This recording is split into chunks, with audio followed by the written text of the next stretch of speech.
Picture yourself walking through the bustling streets of Manhattan at 8 a.m., surrounded by thousands of faces, each hiding their own agenda behind polished smiles and firm handshakes.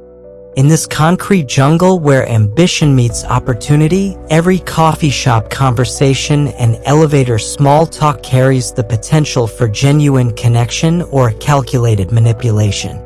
This is the reality of modern urban life, where the ancient Stoic philosophers' warnings about human nature ring truer than ever. Marcus Aurelius, writing in his Meditations nearly 2,000 years ago, observed that the best revenge is not to be like your enemy.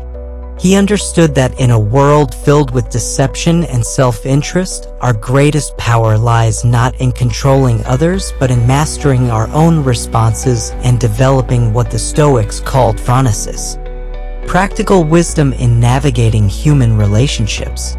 Today, as we commute through subway systems, navigate office politics, and scroll through social media feeds filled with curated personas, we face the same fundamental challenge that confronted the Roman emperor.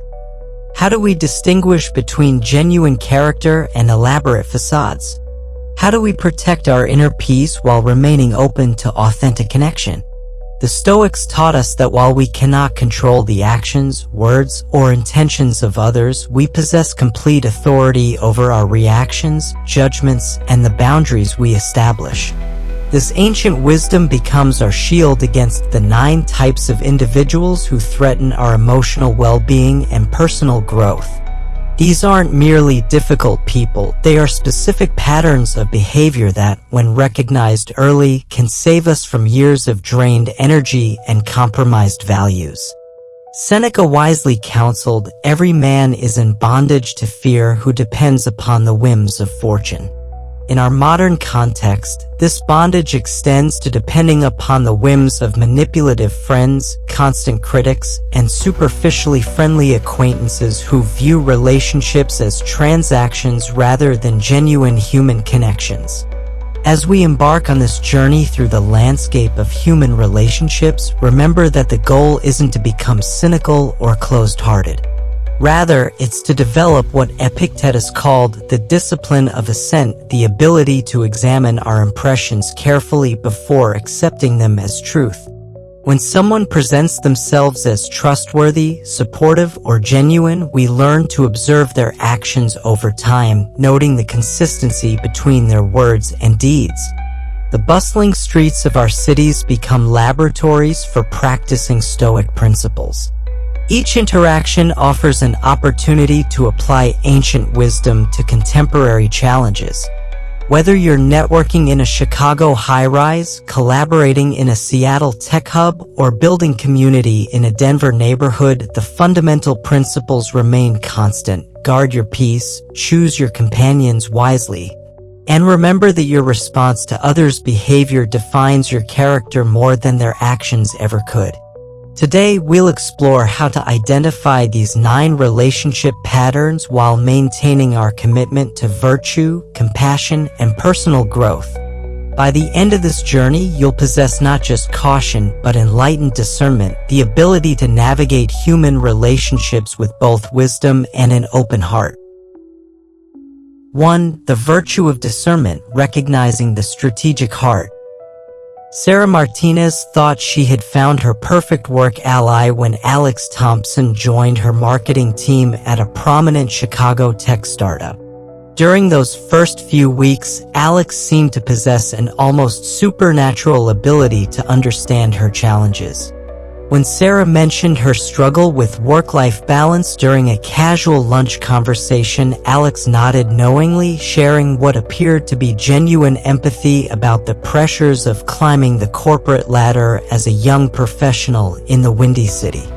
"I totally get it," Alex would say, leaning forward with concerned eyes. "The expectations here are insane, and management doesn't seem to care about burnout." These conversations felt like a breath of fresh air in an otherwise competitive environment. Alex remembered details about Sarah's weekend plans, asked thoughtful follow-up questions about her family, and even offered to cover some of her responsibilities during particularly stressful periods. But as Marcus Aurelius wisely observed, how much trouble he avoids who does not look to see what his neighbor says or does. The Roman emperor understood that true character reveals itself not in moments of convenience but through consistent patterns of behavior over time. Sarah began noticing these patterns when she realized that Alex's support always came with subtle strings attached. The first red flag appeared during a team meeting when Alex casually mentioned Sarah's concerns about their manager's communication style, information she had shared in confidence during what she believed was a private conversation. Sarah was actually saying the other day how we might benefit from clearer direction on project priorities, Alex announced, presenting himself as the thoughtful colleague who listens to team concerns while positioning Sarah as someone who complained about leadership. This is the hallmark of the manipulative friend. They transform your vulnerabilities into their strategic advantages. Like skilled chess players, they view every personal revelation as a piece to be moved across the board of office politics. Your moment of authentic sharing becomes their opportunity to demonstrate superior emotional intelligence to supervisors, or worse, to subtly undermine your professional reputation while maintaining plausible deniability. Epictetus taught his students, wealth consists in not having great possessions, but in having few wants. The manipulative friend operates from the opposite philosophy. They possess an insatiable want for information, influence, and advantage, viewing your trust as wealth to be accumulated and spent for their benefit.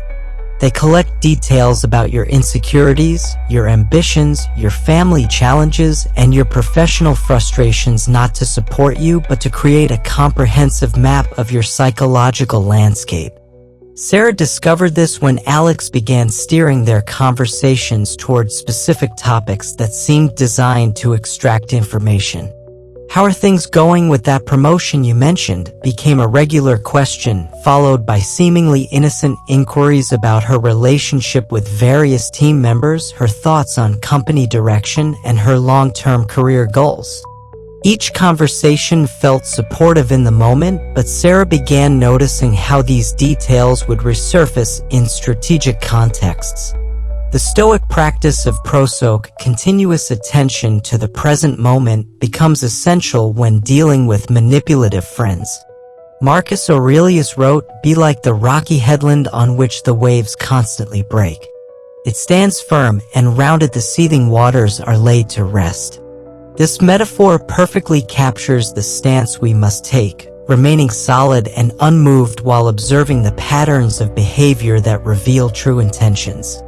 When Alex suggested that Sarah might want to reconsider her approach to the upcoming product launch, using language that subtly echoed concerns Sarah had privately expressed, she recognized the manipulation.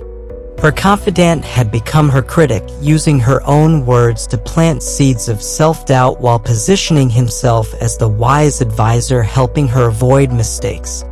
Seneca provided crucial guidance for these situations. Every new beginning comes from some other beginning's end. Recognizing a manipulative friend requires us to end our naive trust and begin a more discerning approach to the relationship. This doesn't mean becoming cynical or closed-hearted, but rather implementing what the Stoics called the discipline of desire, wanting only what serves our highest good. The practical response involves several Stoic-inspired strategies. First, implement selective sharing. Not every internal thought requires external validation, especially from someone whose motivations remain questionable. Create what Marcus Aurelius might call the citadel of the self, an inner sanctuary where your most vulnerable thoughts and feelings remain protected until you've thoroughly assessed someone's character through their actions over time. Second, observe the consistency between their words and deeds. Do they respect your boundaries when you ask them to keep something confidential? How do they speak about other colleagues when those people aren't present? Marcus Aurelius noted, "The best revenge is not to be like your enemy," but we might add that the best protection is to carefully observe how potential friends treat others when they believe no one is watching. Third, gradually distance yourself from their influence while investing energy in relationships that demonstrate genuine reciprocity. Real friends, as the Stoics understood, enhance your life through mutual support and encourage your growth toward virtue. They celebrate your successes without calculating how those victories might benefit them, and they offer support during challenges without later using your vulnerabilities against you. Sarah ultimately chose to maintain professional courtesy with Alex while redirecting her trust toward colleagues who had demonstrated consistent integrity over time. She learned to recognize the difference between someone who listens to understand and someone who listens to accumulate ammunition. This discernment, rooted in Stoic wisdom, protected her emotional well-being while allowing her to remain open to authentic connections with others who shared her values of mutual respect and genuine care. The manipulative friend teaches us that trust, like virtue, must be earned through consistent action rather than granted based on charming words or temporary convenience. 2. The discipline of assent. Rejecting false judgments. Marcus Chen had always prided himself on his creative vision as a graphic designer at one of Los Angeles's most prestigious advertising agencies. His portfolio showcased campaigns that had won industry awards, and his innovative approach to visual storytelling had earned him respect among peers. But 6 months after Jennifer Walsh joined as the new art director, Marcus found himself questioning every design decision, second-guessing his instincts, and dreading the daily critiques that had become as predictable as LA's morning traffic. Jennifer possessed an uncanny ability to find fault in everything. When Marcus presented a vibrant campaign for a tech startup, she'd focus on font-kerning issues that were barely perceptible. When he created a minimalist design for a luxury brand, she'd criticize it as too sparse and lacking creative energy. Her feedback sessions felt less like collaborative discussions and more like prosecutorial examinations, with each critique delivered with the precision of someone who had made fault-finding into an art form. "I'm just trying to help you improve," Jennifer would say after particularly harsh sessions, her tone suggesting that Marcus should be grateful for her relentless attention to his supposed shortcomings. "The client expects perfection, and I'm preparing you for their standards." But Marcus began to notice that Jennifer's criticism extended far beyond professional work. She questioned his choice of coffee shops, commented on his weekend activities, and even suggested that his collaborative approach with junior designers showed a lack of leadership. This is where Marcus Aurelius's profound wisdom becomes essential. Reject your sense of injury and the injury itself disappears.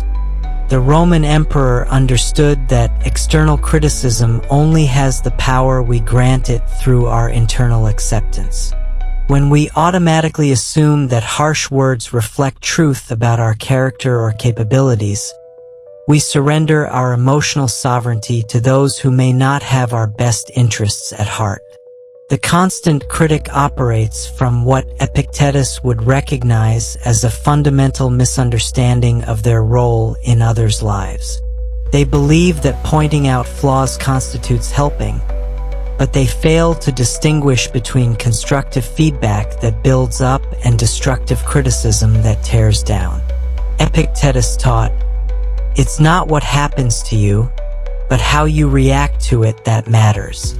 This principle becomes crucial when dealing with someone whose default mode is finding fault rather than fostering growth. Marcus discovered the difference when he compared Jennifer's approach to that of his former mentor, David Kim, who had guided his early career. David would begin feedback sessions by acknowledging what worked well in a design, then offer specific suggestions for improvement, always connecting his critiques to larger principles of effective communication or brand strategy.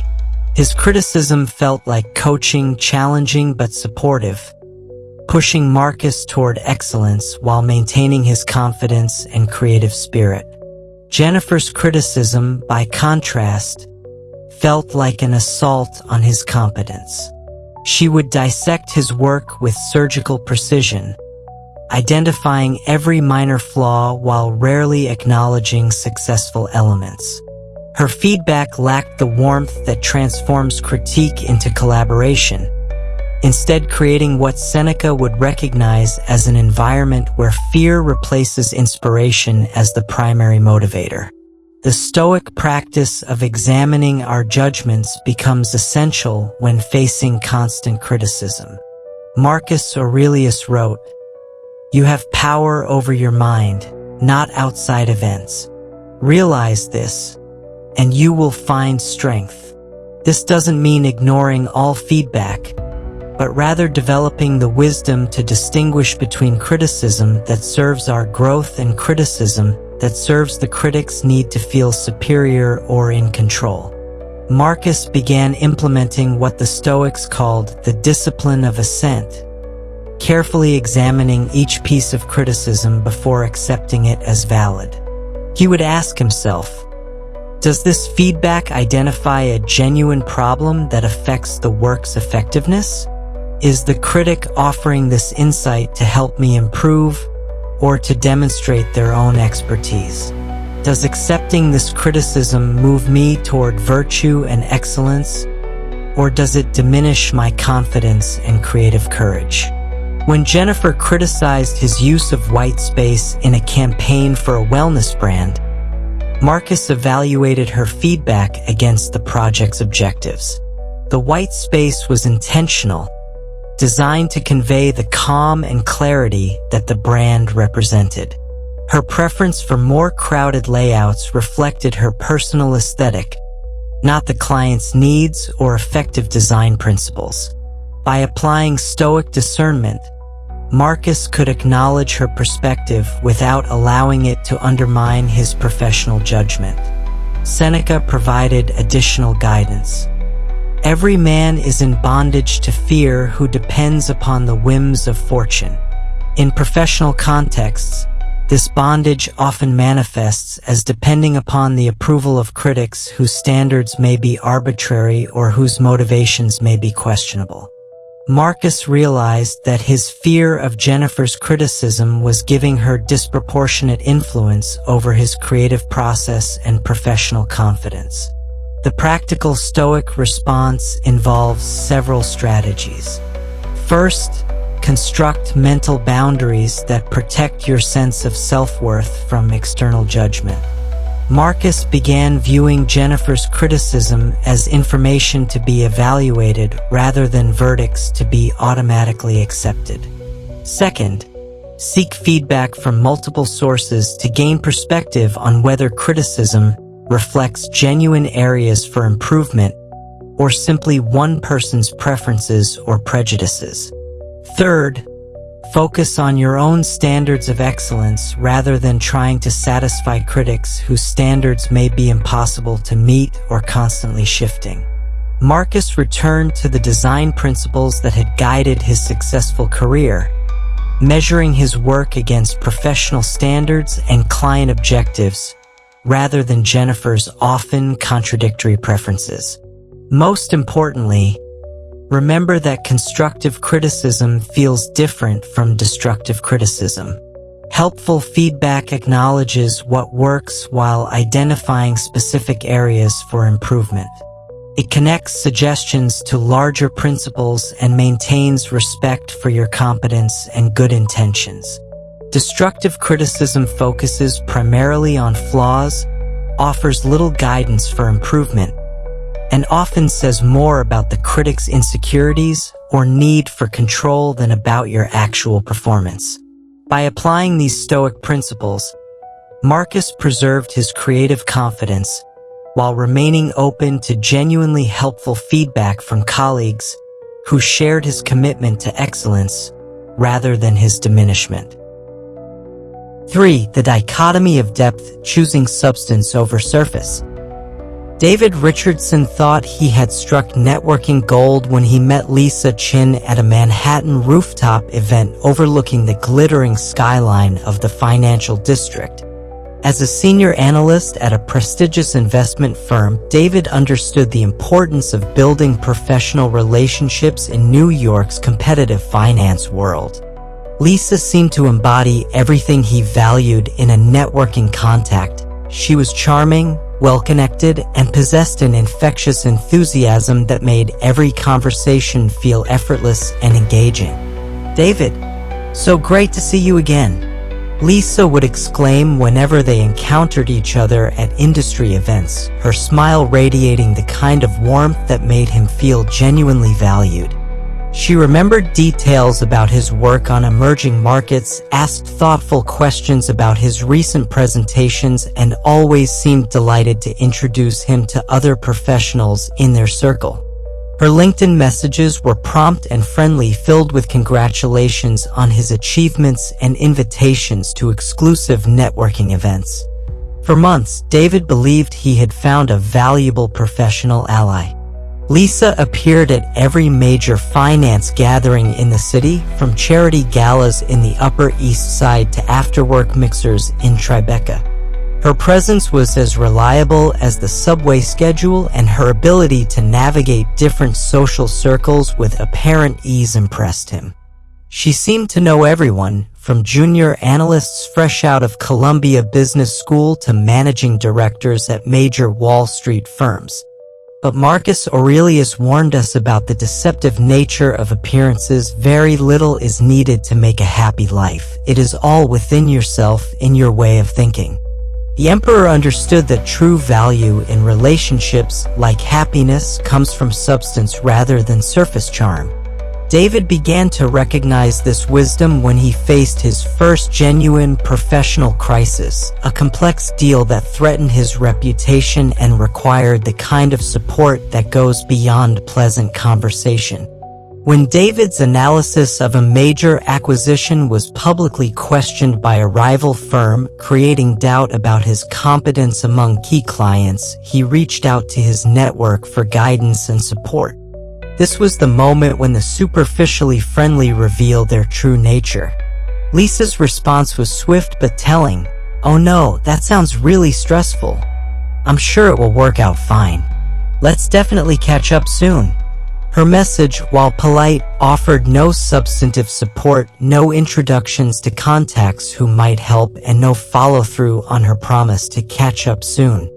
Seneca understood this phenomenon perfectly. Every new beginning comes from some other beginning's end. The end of our illusions about superficial friendships marks the beginning of wisdom about genuine relationships. David realized that Lisa's warmth, while pleasant, was as shallow as a puddle after a brief summer rain, visible on the surface but lacking the depth to sustain anything meaningful. The superficially friendly operate like social butterflies, gracefully moving from one group to another, never settling long enough to form deep, meaningful connections. They excel at what Epictetus would call externals, the appearance of friendship without its substance. Their conversations, while engaging in the moment, rarely progress beyond the surface level of professional updates, industry gossip, and pleasant observations about shared experiences. David contrasted Lisa's response with that of his former colleague, Michael Torres, whom he had met 3 years earlier at a much smaller, less glamorous networking event. Michael wasn't the most charismatic person in any room, and his networking style was more thoughtful than flashy. But when David faced his professional crisis, Michael immediately offered concrete help. "I know someone at the regulatory agency who might provide insight into their concerns. Let me make an introduction. Also, I've dealt with similar situations. Want to grab coffee this week to discuss strategies?" This difference illustrates what the Stoics understood about genuine virtue versus performed virtue. Marcus Aurelius wrote, "The best revenge is not to be like your enemy, but we might add that the best friendship is not to be like fair weather companions." True friends, as Seneca emphasized, demonstrate their character not in moments of celebration but in times of challenge. The superficially friendly create what modern psychology might call weak ties, connections that provide access to information and opportunities but lack emotional depth or mutual commitment. While weak ties have their place in professional networking, problems arise when we mistake them for genuine friendships or invest emotional energy expecting reciprocal support that will never materialize. Epictetus taught his students to distinguish between what is up to us and what is not up to us. The superficially friendly person's level of commitment to our relationship is not up to us. It's determined by their character, their priorities, and their understanding of friendship. What is up to us is recognizing these patterns early and adjusting our expectations accordingly. The Stoic approach to superficially friendly individuals involves several practical strategies. First, enjoy their company for what it offers without expecting more than they're capable of giving. Lisa's presence at networking events provided pleasant conversation and social lubrication, valuable in its own right but not equivalent to deep friendship. Second, invest your emotional energy proportionally to the relationship's actual depth rather than its apparent warmth. Third, cultivate what Seneca called a small circle of close friends rather than pursuing a wide network of acquaintances. The philosopher wrote, "Friendship dances around the world proclaiming to all of us that we must wake up to the recognition of happiness." This recognition comes through quality relationships that provide mutual support, honest feedback, and consistent presence through both joyful and challenging times. David learned to appreciate Lisa's role in his professional ecosystem while directing his deeper trust and investment toward relationships like his friendship with Michael, connections characterized by substance over style, consistency over charm, and genuine care over performed interest. He discovered that true networking isn't about collecting contacts, but about cultivating relationships where mutual respect and authentic support create lasting value for everyone involved. The superficially friendly teach us that not every pleasant interaction deserves our deepest trust, and that wisdom lies in recognizing the difference between social charm and genuine character. 4. The practice of presence, demanding mutual engagement.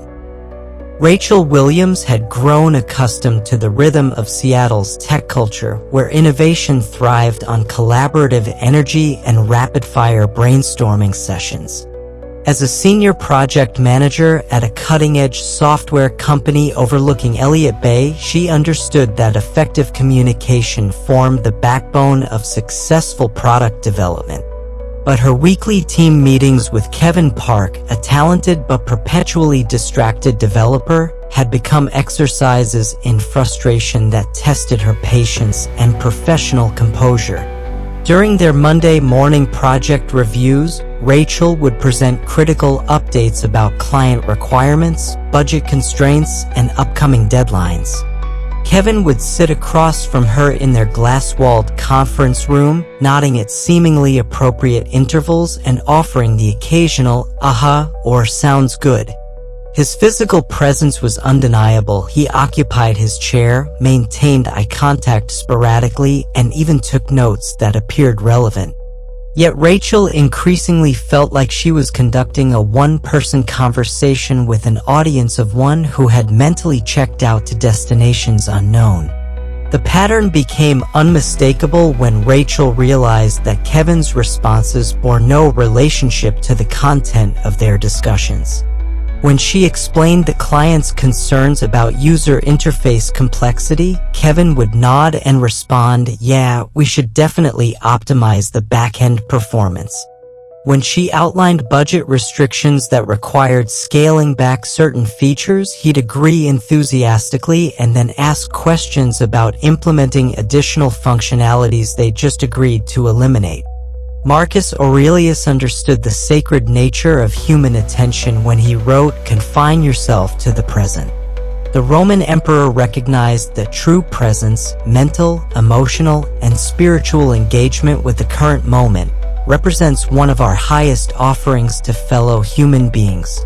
When someone consistently fails to provide this gift, they communicate a clear message about the value they place on our thoughts, concerns, and shared endeavors. The inattentive listener creates what Epictetus would recognize as a fundamental breakdown in human connection.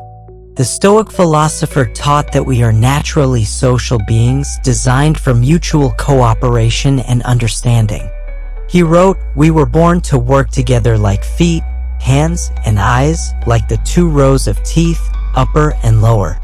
This cooperation requires what modern neuroscientists call neural synchrony, the alignment of attention and intention that allows genuine communication to occur. Rachel discovered the profound difference between Kevin's distracted presence and authentic engagement when she compared their interactions to her meetings with Sarah Kim, another team member. When Rachel spoke with Sarah, she felt heard and understood. Sarah would ask clarifying questions that demonstrated she had processed the information, offer insights that built upon Rachel's points, and reference previous conversations in ways that showed continuity of thought and care.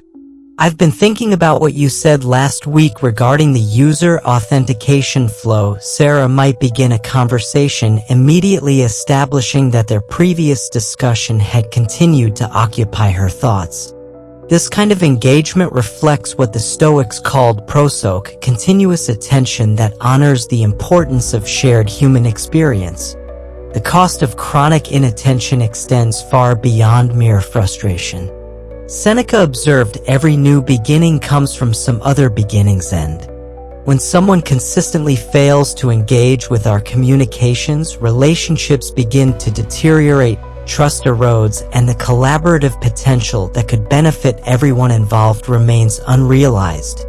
Rachel found herself spending additional time re-explaining concepts, following up on decisions that Kevin had apparently agreed to but hadn't actually processed, and managing the confusion that his inattention created throughout their project timeline. More significantly, Kevin's pattern of distracted listening began affecting Rachel's own communication style. She found herself speaking more loudly, repeating key points multiple times, and structuring her presentations with excessive redundancy to compensate for his lack of engagement. This adaptation, while practical in the short term, represented a compromise of her natural communication style and an acceptance of substandard interaction quality. Marcus Aurelius provided crucial guidance for these situations. "You have power over your mind, not outside events. Realize this and you will find strength." While Rachel couldn't control Kevin's attention span or listening habits, she possessed complete authority over her response to his behavior and her expectations for their professional relationship. The Stoic approach to inattentive listeners involves several strategic interventions. First, Rachel began implementing what she called engagement checkpoints, specific moments in conversations where she would ask direct questions that required Kevin to demonstrate his understanding of what had been discussed. "Kevin, based on what we've covered, what do you see as the primary challenge for the sprint?" These questions served dual purposes. They revealed whether he had been listening and created natural opportunities for him to re-engage if his attention had wandered. Second, she applied the Stoic principle of clear communication by structuring her presentations more deliberately. Rather than assuming Kevin would follow complex narratives, she began each meeting with explicit agendas, summarized key points at regular intervals, and concluded with specific action items that required his confirmation. This approach honored her responsibility to communicate effectively while creating accountability for his listening. Third, Rachel implemented what Epictetus would recognize as appropriate consequences for inattention. When Kevin's distracted listening led to missed deadlines or confused implementations, she documented these patterns and addressed them directly with their supervisor. This wasn't punitive but practical, ensuring that Kevin's listening habits didn't compromise project success or team morale. Most importantly, Rachel learned to distinguish between people who occasionally struggle with attention due to stress or workload and those who chronically fail to engage due to lack of respect or interest. The former deserve patience and support, the latter require boundaries and consequences. She began investing her most detailed communications and collaborative energy in relationships with colleagues like Sarah, who demonstrated consistent engagement and mutual respect. Seneca wisely noted, "Time is the one thing that is truly ours." When someone repeatedly fails to honor our communications with their attention, they're essentially declaring that our time and thoughts hold little value in their priorities. The Stoic response isn't anger but clarity, recognizing these patterns and adjusting our interactions accordingly while preserving our energy for relationships characterized by genuine mutual engagement and respect. 5. The universal community, recognizing our shared humanity. Dr. Elena Rodriguez had dedicated her career to emergency medicine at one of Miami's busiest trauma centers, where the humid nights brought a steady stream of humanity through the sliding glass doors. Her commitment to healing extended beyond technical expertise to what she considered the heart of medical practice, the ability to connect with patients and families during their most vulnerable moments. But working alongside Dr. James Thompson, a highly skilled surgeon whose clinical competence was matched only by his startling lack of empathy, had become a daily lesson in the profound importance of emotional intelligence in healing professions. During a particularly challenging evening shift, Elena witnessed Dr. Thompson's approach to patient care firsthand. Maria Santos, a 34-year-old construction worker, had been brought in after a workplace accident that left her with multiple fractures and deep anxiety about her family's financial security. As Elena explained the treatment plan in both English and Spanish, holding Maria's hand while addressing her fears about missing work, Dr. Thompson interrupted with clinical efficiency. "The surgical procedure will take approximately 2 hours," he announced to Maria, speaking over Elena's compassionate explanation. "Recovery time is typically 6 to 8 weeks. Any questions?" When Maria began expressing concerns about her children's care during her hospitalization, Dr. Thompson glanced at his watch and responded, "Social services can address those issues. I need to prep for surgery."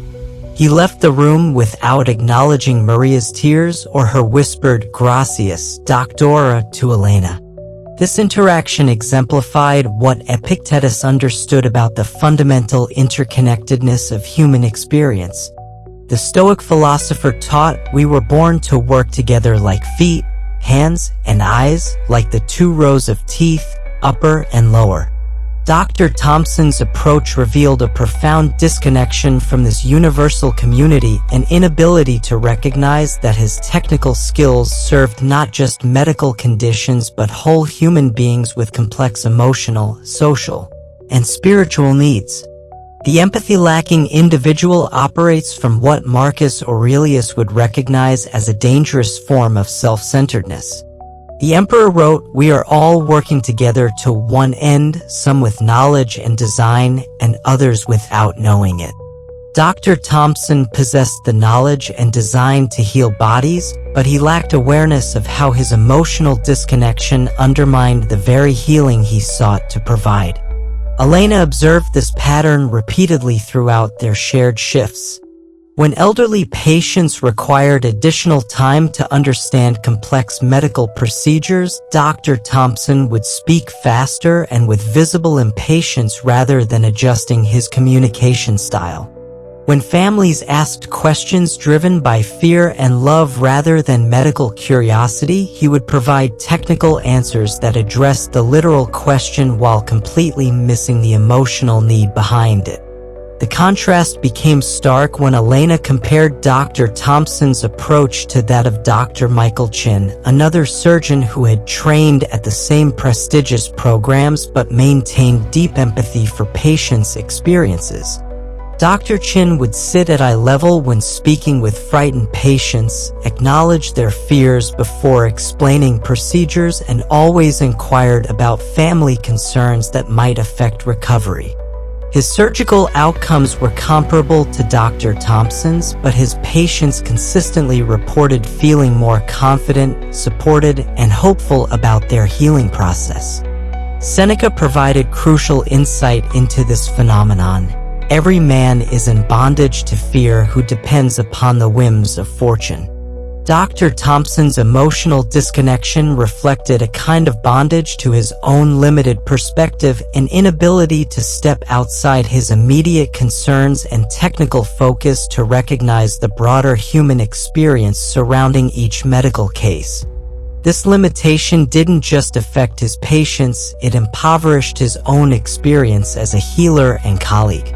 The Stoic concept of sympathia, the interconnectedness of all things, becomes essential when dealing with empathy-lacking individuals. Marcus Aurelius wrote, "What brings no benefit to the hive can bring none to the bee." In healthcare settings, Dr. Thompson's lack of empathy created ripple effects that compromised team morale, patient satisfaction, and the overall healing environment that everyone worked to maintain.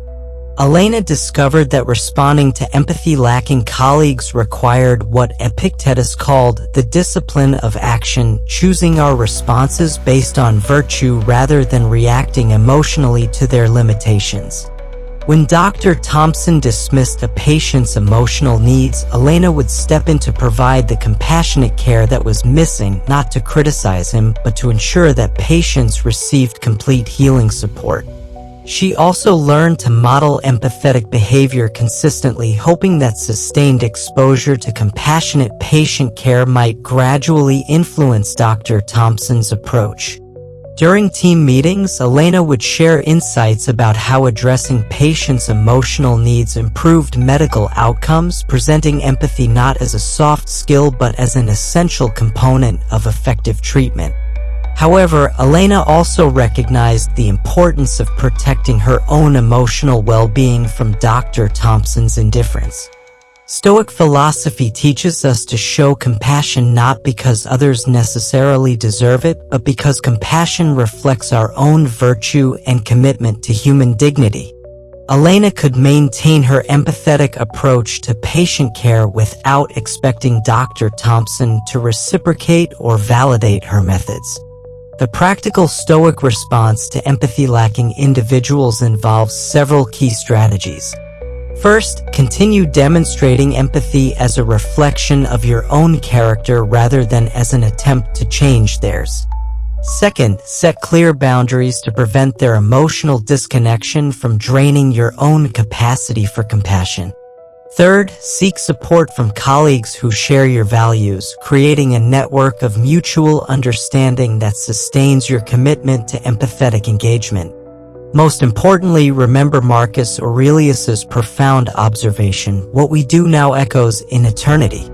Elena's choice to respond to Dr. Thompson's indifference with increased compassion rather than matching his coldness represented a commitment to virtue that transcended their individual relationship.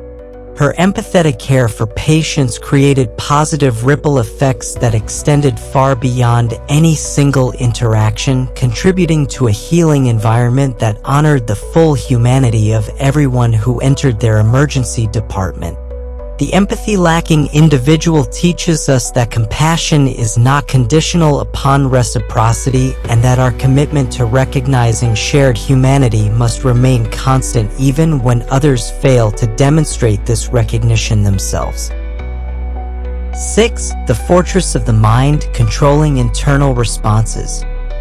Michael Chan had built his reputation as one of Boston's most respected corporate attorneys through meticulous preparation, strategic thinking, and unflappable composure in high-stakes negotiations. His corner office overlooking the Charles River reflected 15 years of successful practice at a prestigious law firm where million-dollar deals were routine and client expectations were uncompromising. But his professional equilibrium faced its greatest test when Patricia Williams joined the firm as a senior partner, bringing with her an uncanny ability to identify and exploit every emotional pressure point in her colleagues' psychological armor. Patricia possessed what could only be described as a PhD in irritation. During partner meetings, she would make subtle comments about Michael's client management style, just loud enough for others to hear but quiet enough to maintain plausible deniability. "I'm sure Michael's approach works fine for his types of cases," she might say when discussing firm strategy, the emphasis on his types carrying implications that his practice areas were somehow less sophisticated or challenging than her own. Her provocations were masterfully crafted, never quite crossing the line into overt hostility, but consistently designed to unsettle and provoke. When Michael presented case strategies, Patricia would ask pointed questions that seemed designed more to demonstrate his limitations than to improve legal outcomes. "Have you considered that opposing counsel might view that approach as somewhat predictable?" she would inquire, her tone suggesting that predictability was a cardinal sin in legal practice. The constant irritator operates like a skilled chess player, but instead of moving pieces across a board, they manipulate emotional responses across social situations. Each carefully chosen word, each precisely timed interruption, each subtly dismissive gesture serves a calculated purpose: to knock their target off balance, to create doubt and self-consciousness where confidence once resided. Marcus Aurelius understood this dynamic perfectly when he wrote, "You have power over your mind, not outside events. Realize this and you will find strength." The Roman emperor recognized that external provocations only possess the power we grant them through our internal responses. Patricia's comments about Michael's legal strategies were external events, sounds in the air that carried no inherent power to diminish his competence or professional standing. The breakthrough came when Michael realized that Patricia's behavior followed predictable patterns. She would escalate her provocations during high-pressure periods when the firm was pursuing major clients or facing challenging deadlines. Her interruptions increased when Michael was presenting ideas that might enhance his reputation or influence within the firm. Her subtle criticisms intensified when he received recognition from clients or colleagues. This recognition allowed Michael to apply what Epictetus called the discipline of assent, the practice of examining our judgments about external events before accepting them as truth. When Patricia suggested that his negotiation style was perhaps too accommodating for today's business environment, Michael could evaluate this claim objectively rather than emotionally. Was there truth in her observation that could help him improve his practice? Or was this simply another attempt to create self-doubt and undermine his confidence? Seneca provided additional guidance for these situations. Every new beginning comes from some other beginning's end. Michael's growing awareness of Patricia's patterns marked the end of his unconscious reactivity and the beginning of conscious, strategic response. Instead of feeling irritated by her provocations, he began viewing them as opportunities to practice Stoic principles under real-world conditions. The Stoic concept of ataraxia, unshakable tranquility, became Michael's goal in dealing with Patricia's constant irritations.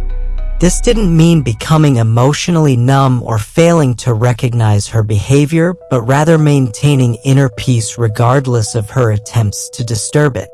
Marcus Aurelius wrote, "Be like the rocky headland on which the waves constantly break. It stands firm, and round it the seething waters are laid to rest." Michael began implementing several practical strategies rooted in Stoic philosophy. First, he practiced what he called cognitive distancing, observing Patricia's provocations as if he were watching a performance rather than being the target. When she made subtle digs about his case management, he would mentally note, "Patricia is attempting to create doubt about my competence rather than automatically accepting her implications as valid criticisms." Second, he applied the Stoic practice of negative visualization, imagining Patricia's provocations before partner meetings and mentally rehearsing calm, professional responses. This preparation allowed him to maintain composure when her predictable patterns emerged, responding with measured professionalism rather than defensive reactions. Third, Michael learned to redirect his attention from Patricia's provocations to his own values and objectives. When she questioned his legal strategies, instead of feeling compelled to justify his approach defensively, he would focus on whether his methods served his clients effectively and aligned with his professional standards. Epictetus taught that we should concern ourselves with what is up to us, our own actions, decisions, and responses, rather than trying to control what is not up to us, including other people's behavior and motivations. The most powerful shift occurred when Michael began viewing Patricia's constant irritations as inadvertent gifts, opportunities to strengthen his emotional resilience and practice Stoic principles in challenging circumstances. Each provocation became a chance to demonstrate what Marcus Aurelius called the discipline of desire, wanting only what served his highest good rather than needing Patricia's approval or validation. Over time, Michael noticed that his calm, consistent responses began affecting the dynamic between them.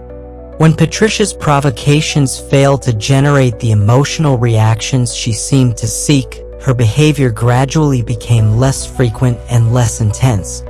The constant irritator, deprived of the emotional fuel that powered their provocations, often loses interest in targets who refuse to participate in their psychological games. Most importantly, Michael discovered that his enhanced ability to remain calm under Patricia's provocations improved his performance in other challenging situations. Client negotiations became less stressful, opposing counsel's aggressive tactics lost their power to unsettle him, and his overall professional confidence increased as he realized that external events truly had no power over his internal state unless he granted them that power. The constant irritator teaches us that emotional sovereignty, the ability to choose our responses regardless of external provocations, represents one of our most valuable and developable capabilities. 7. The boundaries of compassion. Helping without enabling. Amanda Foster had always believed that compassion was the cornerstone of effective nonprofit leadership. As program director for a prominent Denver community organization focused on youth development and family support, she had built her career on the principle that helping others required unlimited patience, understanding, and availability. But her relationship with Jake Morrison, the organization's volunteer coordinator, was testing the very foundations of her approach to compassionate leadership and forcing her to confront the difference between genuine help and enabling destructive patterns. Jake seemed to live in a perpetual state of crisis that defied both logic and resolution. During their Monday morning staff meetings in their converted warehouse space overlooking the Rocky Mountains, Jake would arrive with fresh tales of personal catastrophe that somehow always threatened his ability to fulfill his professional responsibilities. One week, his car had broken down, leaving him unable to coordinate volunteer schedules.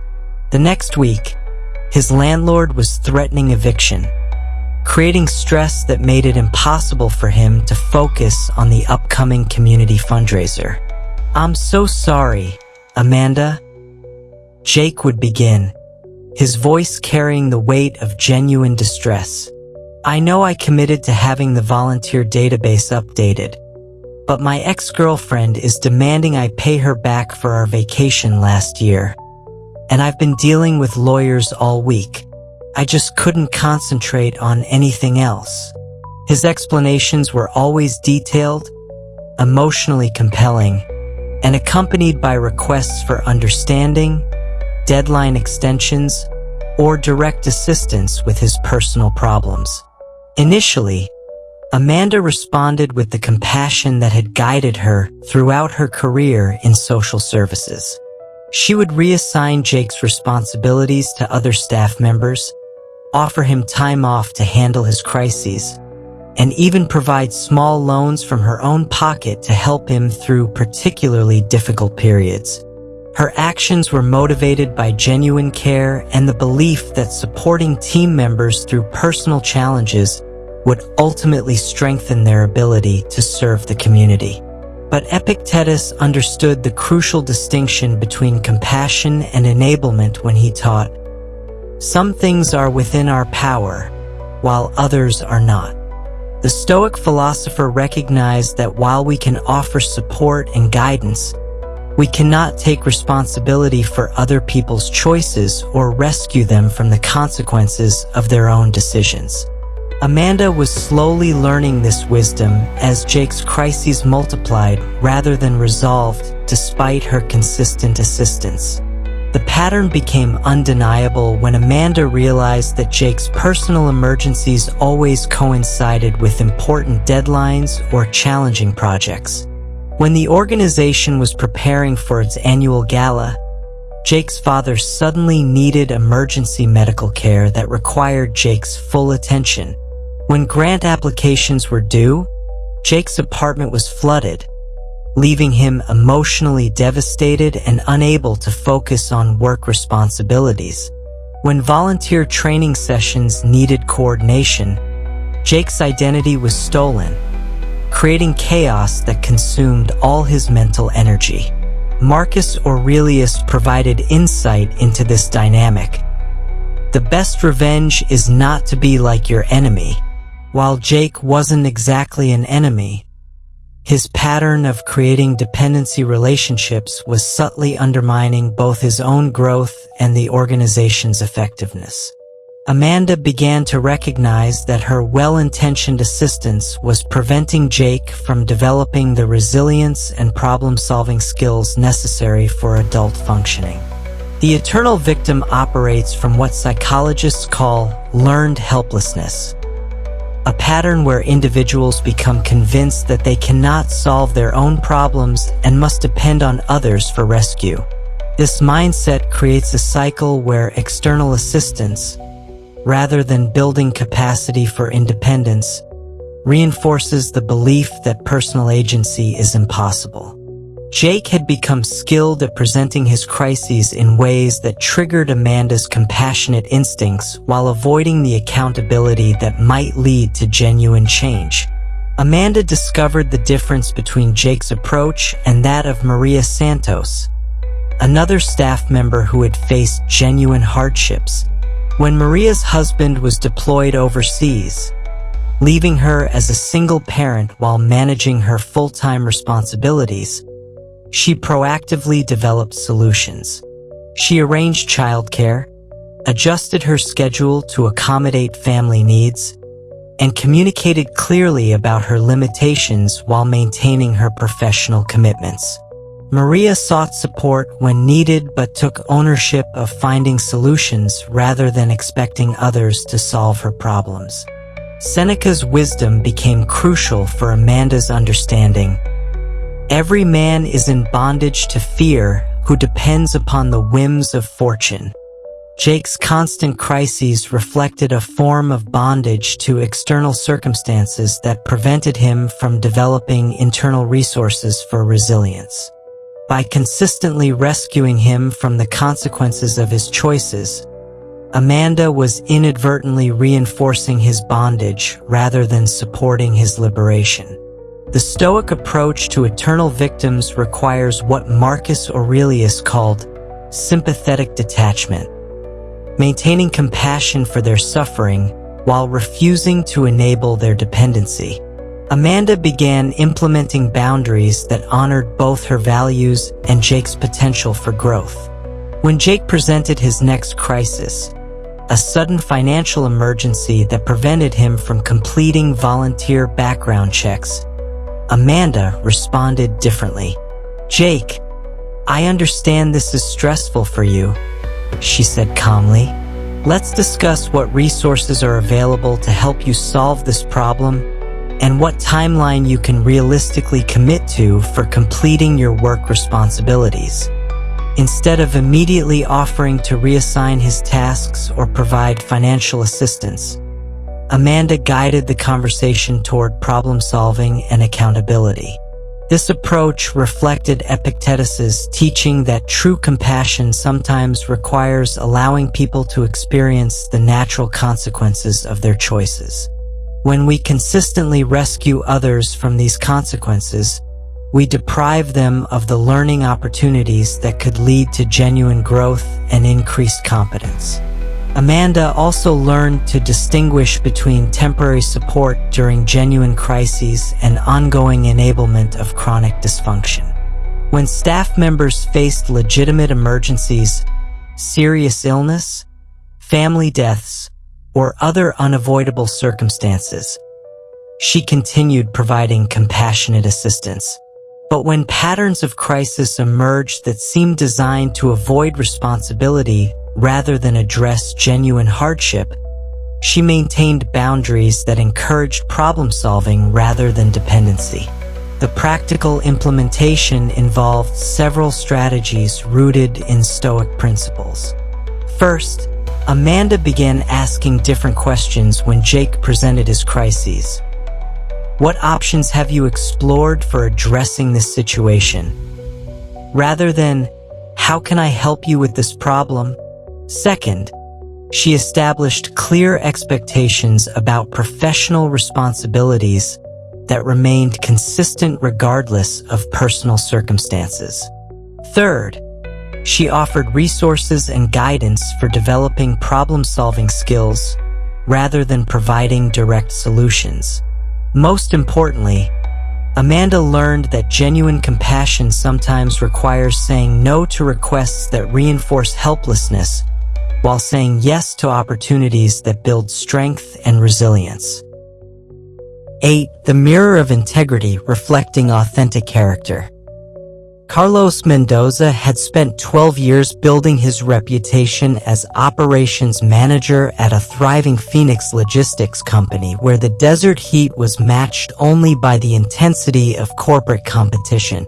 His success had been built on straightforward principles: honest communication, reliable follow-through, and treating colleagues with consistent respect regardless of their position in the company hierarchy. But his professional world was shaken when Diana Foster joined their team as a senior account manager, bringing with her a masterful ability to present completely different faces to different audiences while pursuing her own advancement with calculating precision. During client meetings in their glass-walled conference rooms overlooking the Sonoran Desert, Diana was the picture of professional excellence. She would speak eloquently about team collaboration, praise Carlos's operational expertise to potential clients, and present herself as a dedicated team player committed to collective success. "Carlos has been instrumental in streamlining our processes," she would tell impressed clients, her smile radiating genuine appreciation. "We couldn't achieve these results without his innovative approach to supply chain management." But the moment clients left the building, Diana's demeanor would shift with startling completeness. In private conversations with their supervisor, she would subtly undermine the very contributions she had just praised. "I think Carlos means well," she might say during their weekly management reviews, "but his methods are becoming somewhat outdated. I've been having to work around some of his processes to meet client expectations." Her tone carried just the right mixture of concern and reluctance, as if she were reluctantly sharing observations that she wished weren't true. This duplicity created what Seneca would recognize as a profound corruption of workplace relationships. The Roman philosopher understood that authentic character requires consistency between our private thoughts and public actions. He wrote, "Choose to be alone rather than in bad company, recognizing that duplicitous individuals create toxic environments that compromise everyone's ability to work with integrity and trust."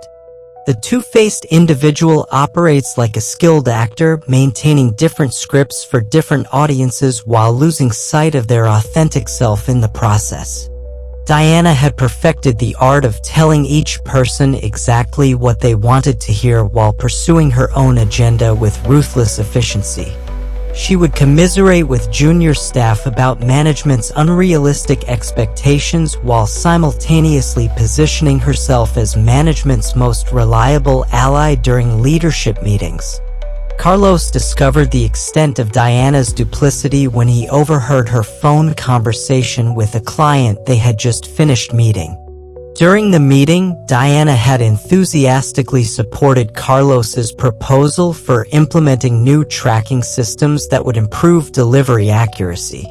But on the phone, she was telling the same client, "I think we should consider alternative approaches to the tracking system.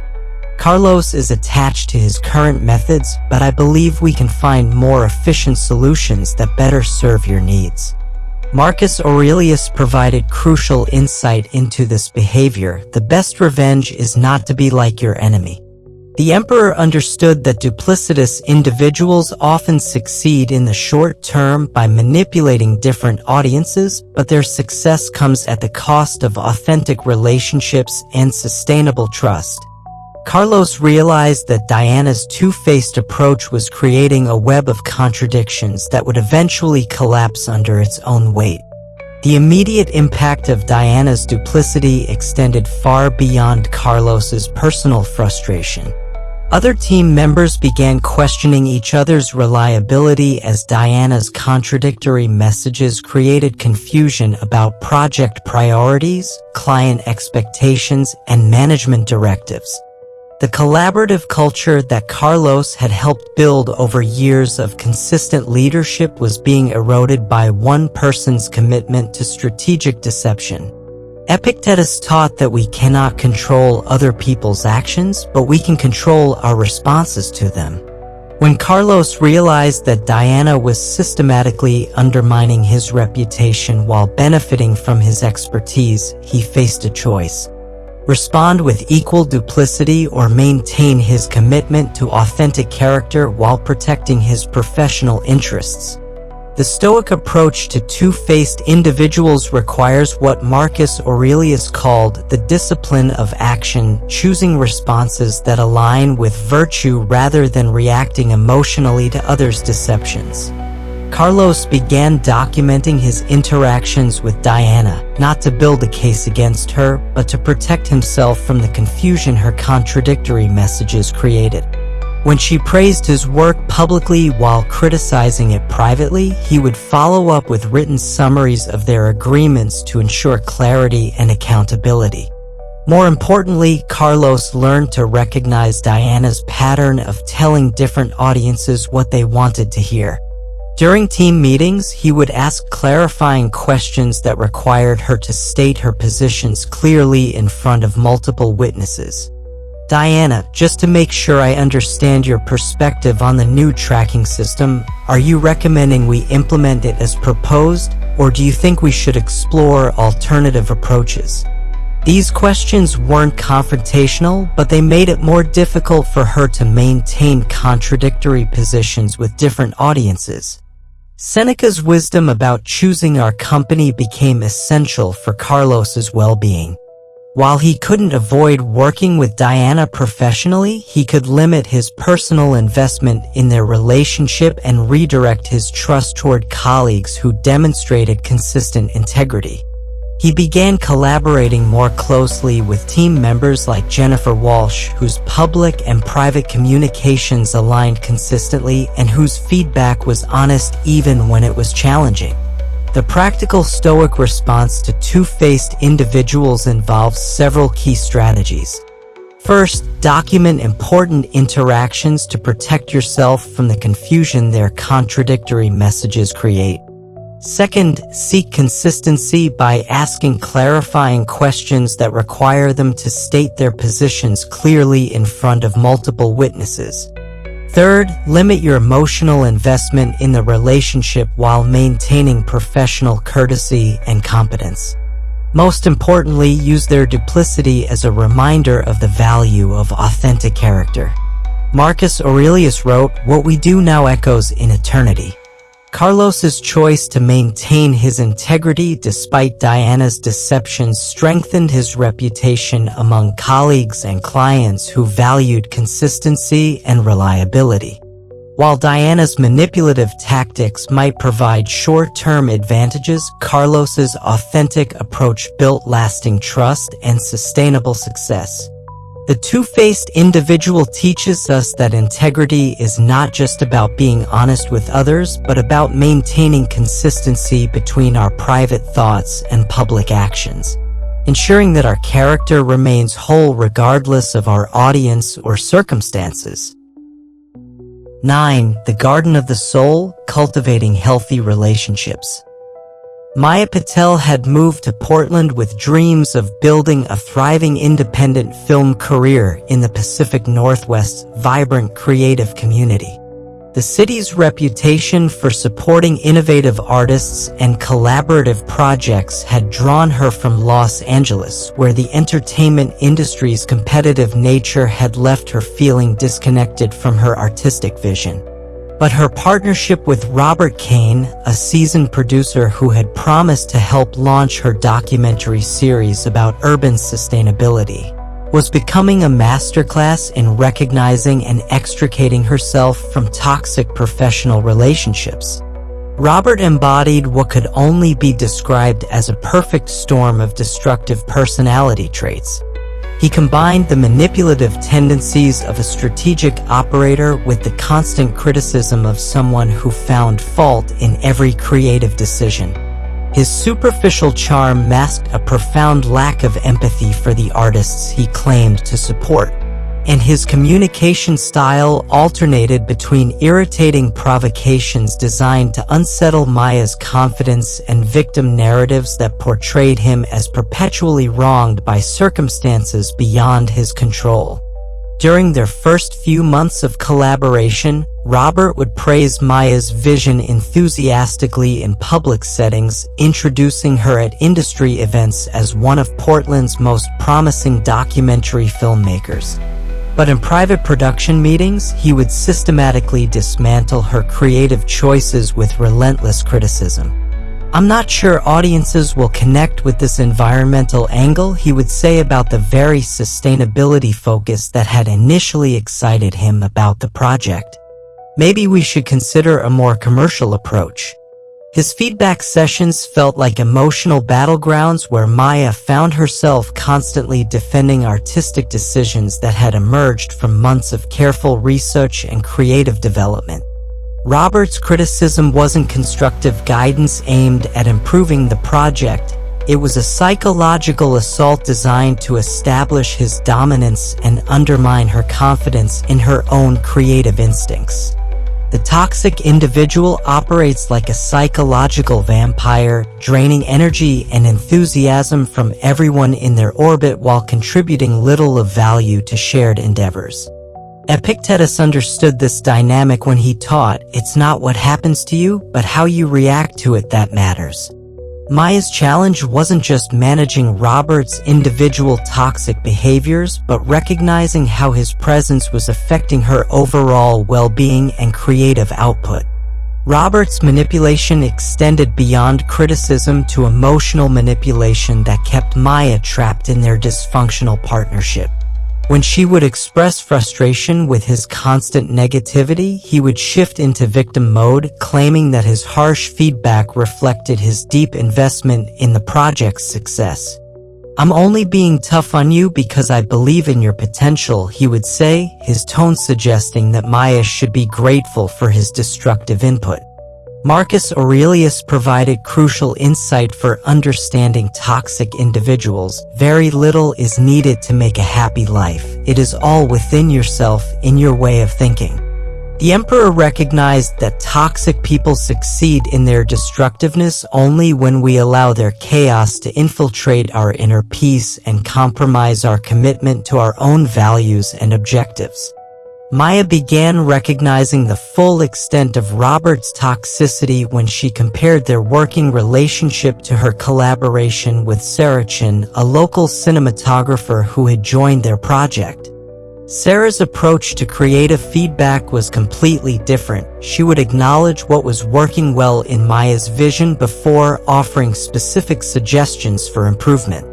Her criticism felt like coaching rather than attack, and her suggestions were always connected to larger principles of effective storytelling rather than arbitrary personal preferences. I love how you're using the urban garden sequences to show community resilience, Sarah might say during editing sessions.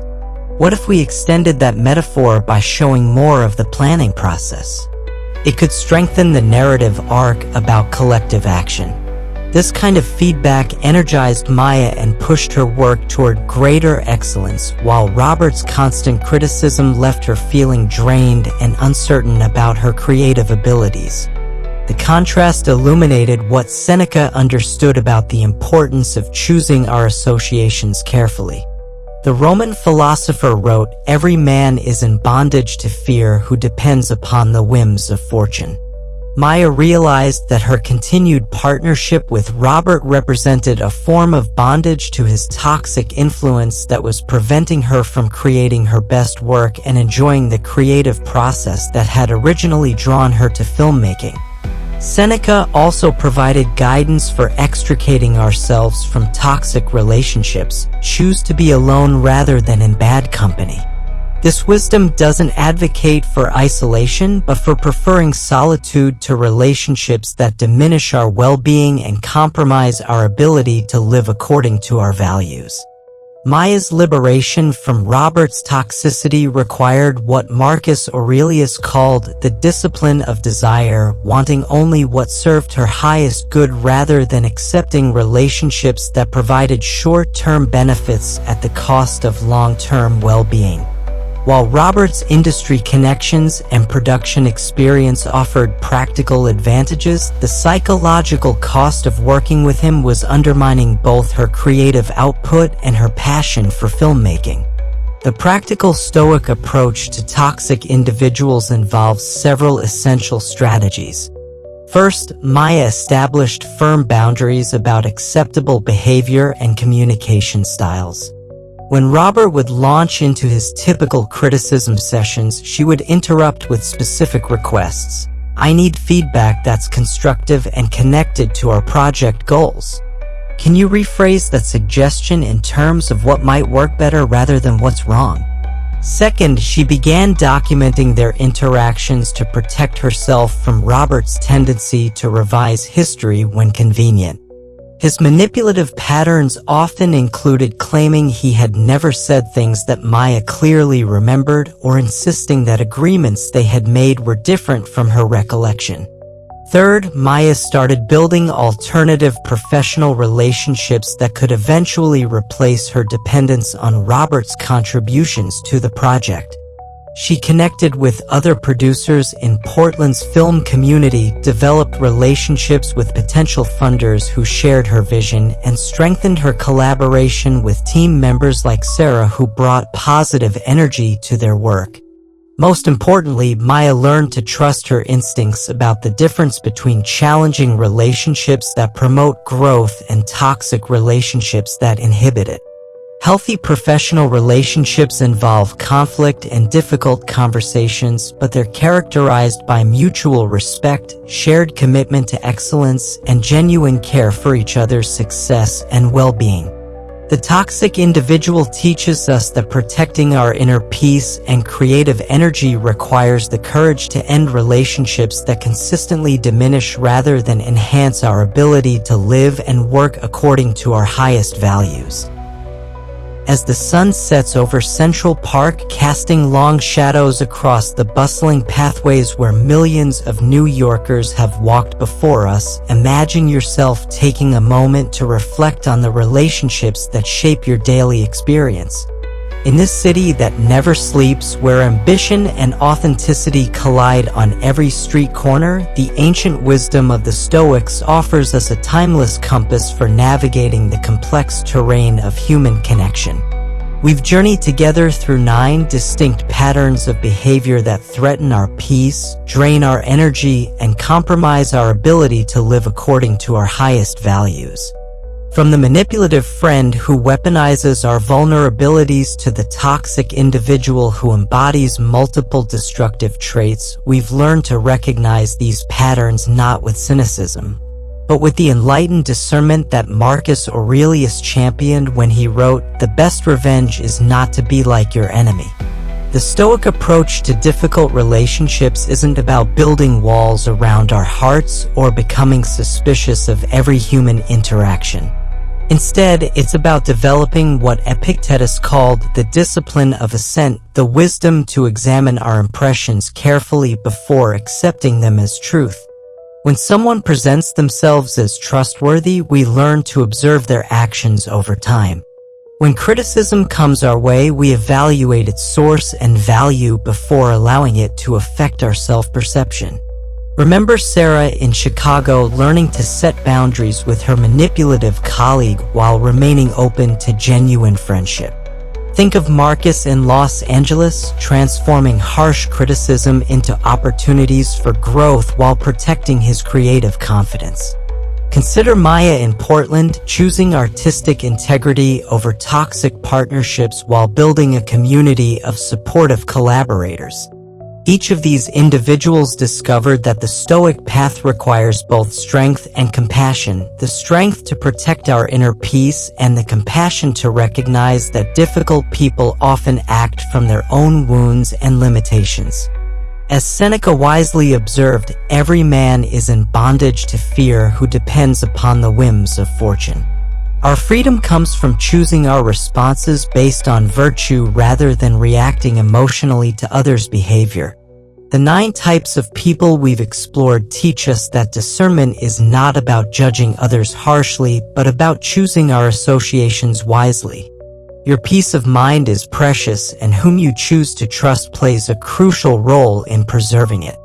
By applying these ancient principles to modern relationships, you're not just protecting yourself, you're contributing to a world where authenticity, integrity, and genuine care become the standards by which we measure meaningful connection.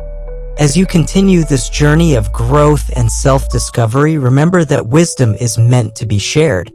If these insights have resonated with your experience, help us build a community of people committed to living with Stoic principles by subscribing to Stoic Vivu, where ancient wisdom meets modern life. Like this video to support our mission of making philosophy practical and accessible, and share it with friends who might benefit from these timeless teachings. Together, we can create relationships that honor both our individual growth and our shared humanity. Stay wise, stay serene, and remember, your character is your destiny.